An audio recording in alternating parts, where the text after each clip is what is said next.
Welcome back. We're going to start section 4.6 today. Our goals today will be able to, our targets in West, I should say, is to be able to perform operations, which is adding, subtracting, multiplying, and dividing, on expressions of complex or imaginary numbers, and be able to solve equations with complex / imaginary solutions. Complex and imaginary are very synonymous terms. Imaginary numbers, yes, there are imaginary numbers. It's not like your imaginary friends that you may have had when you were younger, but they are numbers that are going to help us solve certain equations that seem like they aren't solvable. So, what is an imaginary number? Let's look at some definitions. The imaginary unit, and please write all this down, is I, which equals the square root of -1. That's the imaginary unit. So I really represents an imaginary number that the square root of -1. And you're saying, well, what do you mean square root of -1? If I type that in my calculator, what do I get? When I type in the square root of -1 on my calculator, it's going to say non-real answer. That's another way to say non-real, imaginary. So anytime you try to square root something with a negative sign inside of the square root, you always, up until now, your teacher probably told you, you're done, no solution. Yeah, you don't have to do it. It doesn't work. Well, now, along the lines, mathematicians thought up a way to kind of be like, what if we could do the square root of a negative number? Let's pretend we can. Let's make this imaginary unit square root of -1, and it's going to allow us to find imaginary solutions to real equations. Doesn't that sound fun? I know you're all probably on the edge of your seat with anticipation to see where this lesson is going to go. Next definition, complex numbers in standard form, a plus bi, when a and b are real numbers. So that's the standard way to write an imaginary number, a plus bi. Okay? Complex imaginary number is the same thing, a plus bi, where b cannot equal 0. A pure imaginary number is a plus bi when a is 0. In other words, if we just kind of covered up the a part, just bi, that would be a pure imaginary number with no real number part to it. And complex conjugates, remember we talked about conjugates a little bit at the end of section, the first day of 4.5, where we were simplifying radicals. Complex conjugates, if a plus bi is one conjugate, or one complex number, its conjugate is a minus bi, and vice versa. So it's, remember, just switching the plus and minus signs between the terms. So if you need more time, pause it. Make sure you get this stuff written down. I'm going to move on.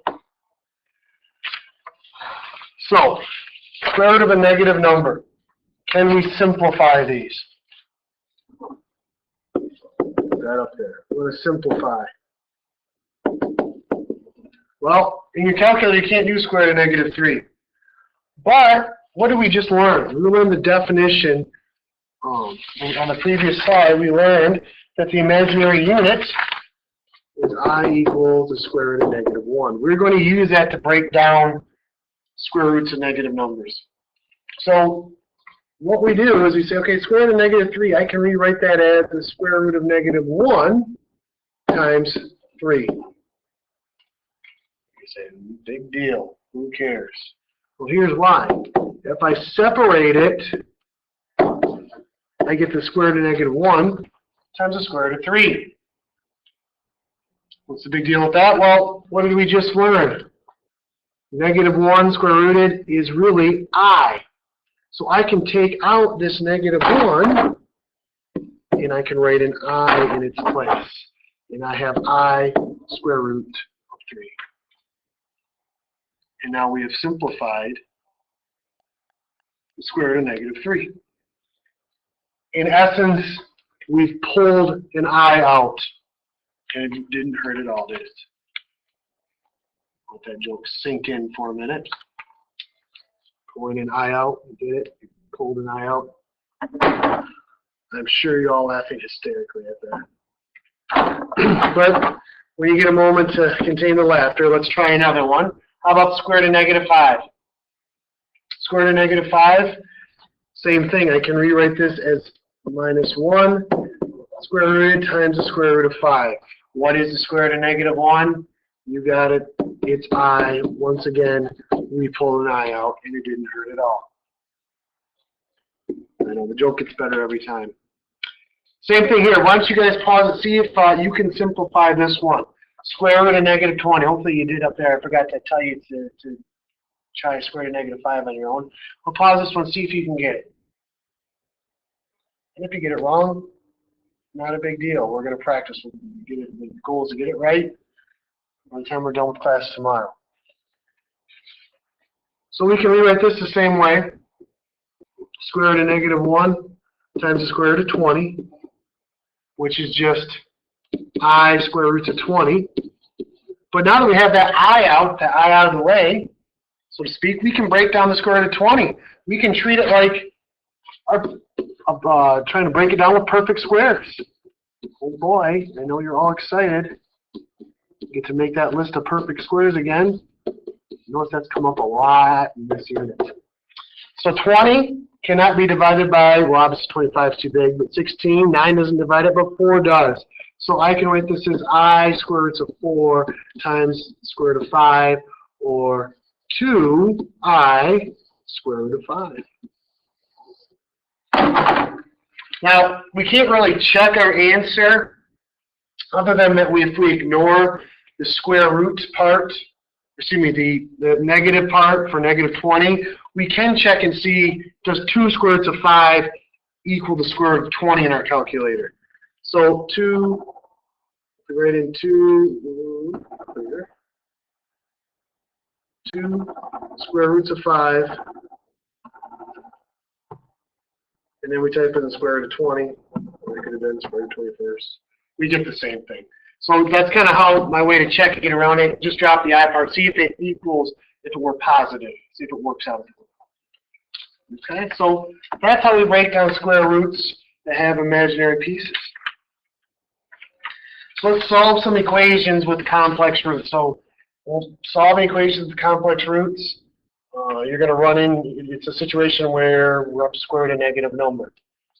Also, when we graph these equations, it's not going to show the graphs crossing the x-axis. That's, remember we showed a couple sections ago, if there was one solution, the graph touched the x-axis in one spot. If there was 2 solutions, the graph touched the x-axis in 2 spots. If there's no real solutions, if there's imaginary solutions, the graph will not touch the x-axis at all. So this is when you have imaginary roots or imaginary solutions, you can't solve it graphically. You have to do it algebraically. That's the bummer. So we subtract 15 from both sides. We get 2x squared equals negative 50. Divide both sides by 2. So far, so good. X squared equals negative 25. This is where previously you're like, cool, I'm done. Because as soon as you square root both sides, I can't square root a negative number, can I?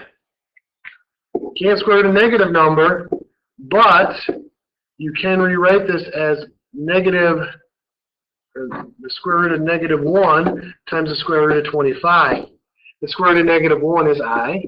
The square root of 25 is 5. So I plus or minus, remember, because we square rooted both sides, don't forget that, plus or minus, I times 5, or the standard way to write it is plus or minus 5i. We can't check this on the calculator exactly to see if it works out, remember, because it's got the I part. Although there is an I term in our calculator. Let's see if that works. Maybe we can check it out. You know that there was an I term? If you go second or 5 I, second decimal point gives you I. Squared plus 15. What do we get? We get negative 35. So you can plug it back into your calculator, and your calculator will do it for you. I was wrong. I knew that we could. But I just wanted to point out to you on the calculator, you can use I. Second decimal point gives you I. Isn't that cool? So if you don't have a calculator at home, you're out of luck as far as plugging it in that way. You can do it algebraically, though. You can plug it in, and we know I, if you plug it in by hand, we know that 5 times 5 is 25. If I if I is the square root of -1, then I squared has to be square root of -1 squared, or I squared is -1. So you can plug it in by hand. I squared, and make it a -25 times 2 is -50 plus 15 is -35. It would work out that way as well. Okay, so you try this second example. 3x squared plus 13 equals -23. Pause it.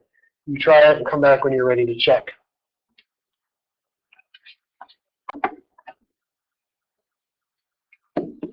Okay, so two-step equation like we did before. Subtract 13 first. Didn't write SADMAP up there. Always start out. I didn't write it out either, but I'm hoping by now we don't necessarily need it. But if you still need it, write SADMAP up on the top of your paper to help you remember what order you do everything in. So -23 minus 13, that's -36. Now we divide by 3. X squared equals the square plus or minus, excuse me, x squared equals, no plus or minus yet, minus 12. We square root both sides. X equals plus or minus the square root of -12. Pull the I out gently, you don't want to hurt yourself. There's another I joke for you. But I square root of 12, hopefully we're seeing that now. And now we just break down the square root of 12. We use our list of perfect squares. 1 squared, 2 squared, 3 squared, 4 squared. 16 is too big. 12 will not be divided by 9, but 4 does divide 12. So x equals plus or minus I times the square root of 4 times the square root of 3. 4 times 3 is 12. The square root of 4 is 2. So x equals plus or minus 2I square root of 3. Remember, you can check that by plugging it back in your calculator. 3 times 2 is 2I square root of 3. And then plus or minus, but we'll just do 2I times the square root of 3 squared plus 13. Does that give us -23? It certainly does. And if we plug in negative, it would work it out as well. So always check, see if you get the right answer. Okay, so that's solving equations that have imaginary roots. Now we're going to get to the operations part. Adding, subtracting, multiplying, and dividing. So when we're adding two complex numbers, it's really easy. Adding, subtracting, we're combining the like terms. So if I were to do this plus problem by hand over here, I'd say, okay, 2 and 7, they're both non-I parts. I can add them together. 2 plus 7 is 9. And then I would look at the I part. 5I and -2I. They're both imaginary parts. 5 and -2 is positive 3I. And that would be my answer. Okay. Cool thing about this is, go to your calculator. The original problem, 2 plus 5I plus 7 minus 2I. Enter. And look at that. 9 plus 3I. What did we have? We had 9 plus 3I as well. Calculator's your friend. Pause, try and do this one. The hint I'll give you on this one before you do pause it is when it's subtraction, distribute that negative sign to the second parenthesis. So it turns into a plus -4 plus I. That's the hint. When you see a negative sign. See if you can combine like terms and check it with your calculator. Come on back when you're ready. Okay, 6 and -4 is 2. 3I and 1I is 4I. Let's check it with our calculator. And I'm just going to go up here because I already have it all typed in. I'm just going to change my numbers. 4 minus an I inside here. So I just delete. Don't do clear out the whole thing. You have to delete this one term. 4. And I'm going to change this to a subtraction sign. And 6 plus 3i. Just like that. Mine goes slow because using this board it doesn't move as fast as I'd like, but for you it'll be faster. We get 2 plus 4i. So more than one way to do it. The calculator, if it's multiple choice, at the very least, a very nice way to check your answer. Multiplying. Multiplying complex numbers. So to do it by hand, you're going to FOIL it or distribute. I'll show you how to do it by hand once, then we're going to check it with the calculator. So FOIL it or use the box. I prefer with these eyes. I think it might help alleviate some stress by using the box method, but if you absolutely despise using the box, then FOIL it. You'll get the same answer. -10, -5i, 2i times 2 is 4i. 2i times i is 2i squared, right? We'll simplify that in a minute. -10 minus 5i, 4i, and 2i squared. Well, -5i and 4i is just -1i. 2i squared. What is I squared again? I squared was -1. Remember that? We established that rule as well. I squared is -1. We probably want to write that down up in our notes if we haven't already. So it's really 2 plus 2 times -1. What is 2 times -1? Well, that's -2. So -10 minus I minus 2. Can I combine -10 and -2? Yes, I can. And that makes -12 minus I. So let's do it by hand. Can our calculator do this multiplying for us? You got it. 2 plus I times -5 plus 2i. And we don't put a plus sign between the two because, well, we're multiplying. So we can put it in our calculator.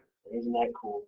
So pause this one. The next one is not even FOILing, it's just distributing, but pause it. See if you guys can simplify that one by hand, and then we'll check it with the calculator.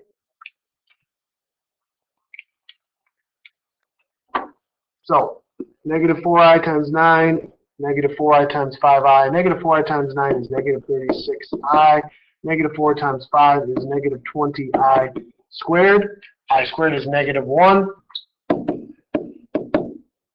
Minus 20 times -1. 20 times -1 is 20. So I would rewrite that as 20 minus 36i. Standard form, remember the I part comes second. So that's how I would write that one. Let's check it with our calculator real quick, just as a refresher. 4i, -4i times 9 plus 5i. I think we're right. We were. So, a lot of stuff we can do on the calculator with I as long as you know where the I button is, but you can also do it by hand. Okay?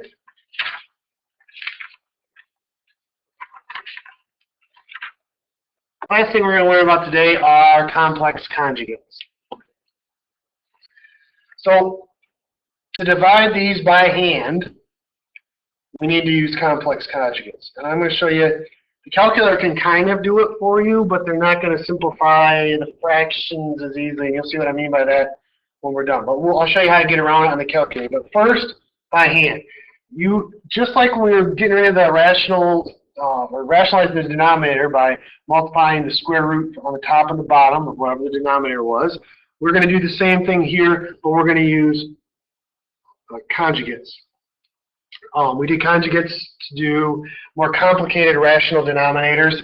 I showed you that to get you ready for this today. So what we have to first look at the denominator. What is the denominator piece? In this first fraction, 6 plus 4i over 2 plus 1i. The denominator is 2 plus I. That's what's in the bottom. So the conjugate of 2 plus I is 2 minus I. That's what we're going to multiply on the top and on the bottom. What does that mean? We have double FOILing to do. So we have to do 6 plus 4I, multiply that out, simplify it.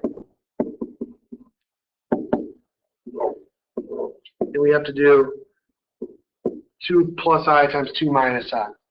So let's do 6 plus 4I first. 6 times 2 is 12.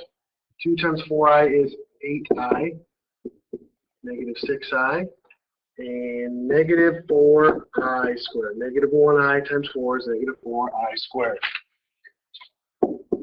12 plus 8I, negative 6I minus 4I squared. Negative 4I squared, that's really negative 4 times negative 1, right?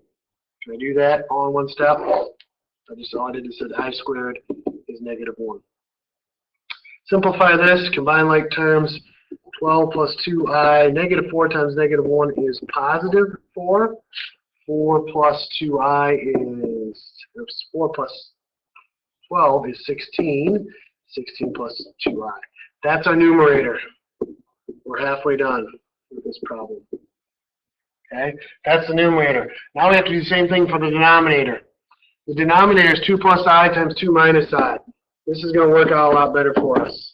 If you notice, this is a difference of squares pattern. That's why we do conjugates. It's really just using the difference of squares pattern to our advantage, knowing that when we multiply two terms that are the same, but one's a positive, one's a negative, that middle term is going to drop out. In this case, the i's are going to drop out. We're just using that to our advantage here. We're manipulating the equation in our favor. We get positive 2i, negative 2i. Negative I times I is negative I squared. 4 plus 2i, negative 2i, minus an I squared. Well, I squared is negative 1, so minus a negative 1. Good news is 2i and negative 2i cancel out. We have 4 minus a negative 1. That is 5. That is our denominator. So now we combine our new numerator with our new denominator, and we get 16 plus 2i over 5. And now we don't have an imaginary number in the denominator, which, like I said at the beginning, if you read that, you cannot have complex numbers in the denominator. Now, if I want this in standard form, I have to separate this into two fractions. So it would be 16 divided by 5, which is legal, plus 2 over 5i. And that would be my solution. Okay? Now you're saying, well, can't the calculator do this for us as well? The calculator can do this for you. You have to think. Outthink the calculator. Okay? Because the calculator is not going to give it to you exactly as a fraction. Let me show you what I mean. 6 plus 4i, that was our original numerator. 2 plus 1i was our original denominator, not 2 times I, plus. We hit enter.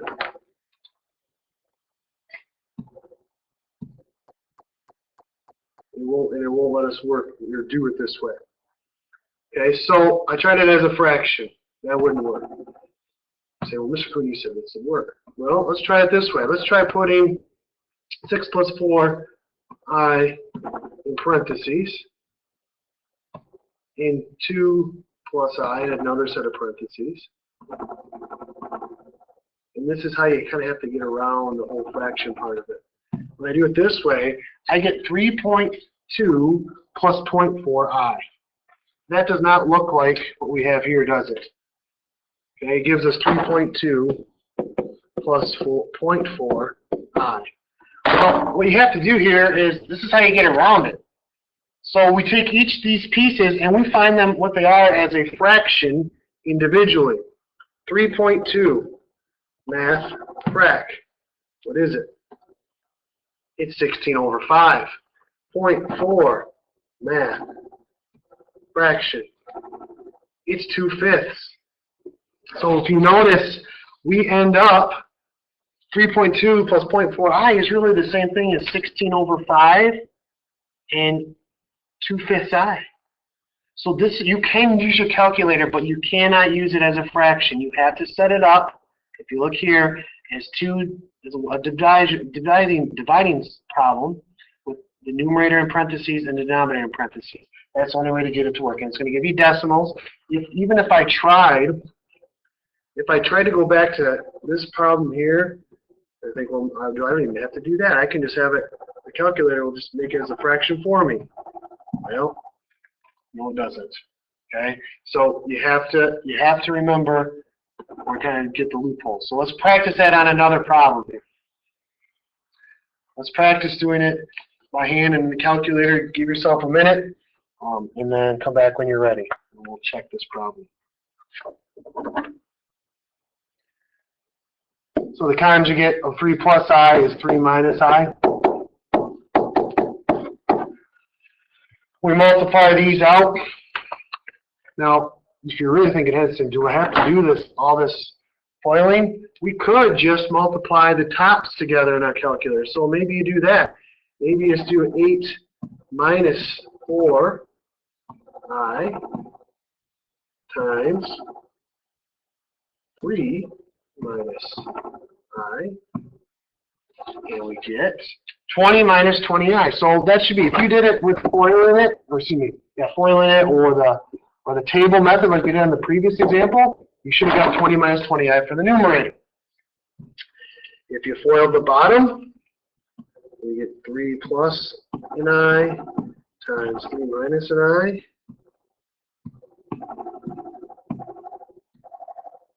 That's 10. So if you did that on your calculator, you should have got a numerator and denominator similar to these. So I'll just drag this screen out so you can kind of see what we did there. Okay, we just kind of multiplied each numerator and each denominator. So now we can simplify this. When we separate it, we get 20 over 10 minus 20I over 10. Well, 20 divided by 10 is just 2. So 2 minus 2I is our answer. Could we have gotten that on the calculator right off the bat? Yes, we could. On this one, it's integer values for the coefficients, so it's probably going to simplify down for us nicely. So when we have fractions for coefficients or terms, that's when it doesn't, we have to kind of do the math fraction part for each piece of the fraction, each numerator and denominator separately. We divide it, we get 2 minus 2I. So there you go. Calculator can be our friend when we're doing orders of operations or operations on complex numbers. Keep that in mind. So let's back up. What were our goals for this lesson? Perform operations, adding, subtracting, multiplying, dividing. We just did that. I think we covered that really well. And we started out by solving. We kind of did these in reverse order of what they're listed here, but we did cover both. We solved equations with complex and imaginary solutions. So make sure you have these notes for tomorrow. We'll be checking them off. Have a good day.